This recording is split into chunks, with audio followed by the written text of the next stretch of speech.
Handicapper Steve here, handicapping the racing from Tampa Bay Downs here on Saturday. It is the 9th of May 2020.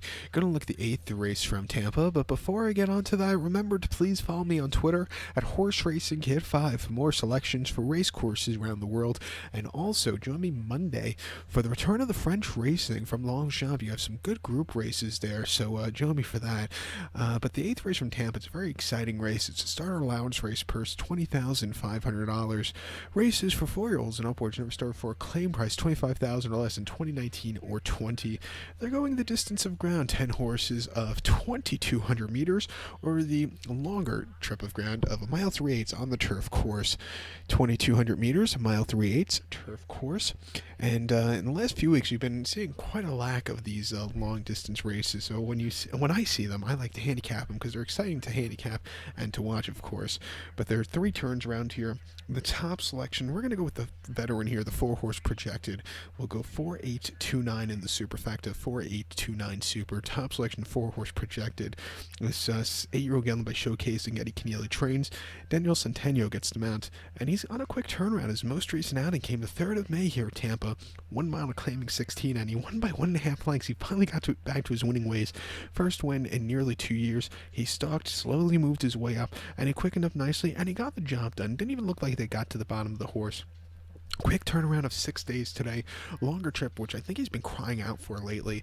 I'm going to give him a shot. 2 back, he had a horrible trip on the 18th of March at Gulfstream. 1 mile and claiming 30. Finished 5th by 1.5 lengths there. He was boxed and he just couldn't get out. What can you do?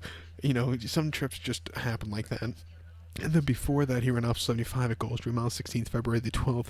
He finished 9th by 6th quarter lengths, and he really didn't show a lot that day. That was also a very tough race. The winner, Balarox, and the 7th place finisher, Monarch's Line, are decent horses there. Before that, another race where he had a horrible trip. First start for Eddie Keneally, by the way. 7.5 rounds off 75 at Gulfstream, finishing 2nd by a length. He had a horrible trip. If he would have got out, he would have won. But, you know, he still ran a decent race. He was previously trained by Chad Brown before that, and he ran at Belmont a mile and 8th on the inner and optional 100, where he finished 4th by 2.75 lengths. Noble Indy had the speed to win there on that inner turf course. This horse was just wide, just couldn't get into it. But if you're looking at some of the horses he faced last year, he was facing some tough horses like in the Lure, the Monmouth Stakes, and the Cliffhanger. Those are some very tough horses. But these horses today aren't as tough. Back to a longer trip off the layoff, off the quick turnaround. I think you get the job done. A 4-1 will use him. You also have to use the 8-horse Bourbon Extension on the multi-race. I think he'll love this longer trip. He nearly won at it last time out. Another horse at 5-1 definitely use him. And I think the 2-horse Honest Spree is another horse coming to the trip for the first time. He should absolutely love it sitting on the front end. 5-1. Like I said, definitely use him on there. But to recap my selection for the 8th from Tampa, let's take the 4-horse projected. We'll go 4-8-2-9 in the superfecta, 4-8-2 in the multi-race. So good luck to all. Please follow me on Twitter at Horse Racing Kid 5. Good luck, everybody.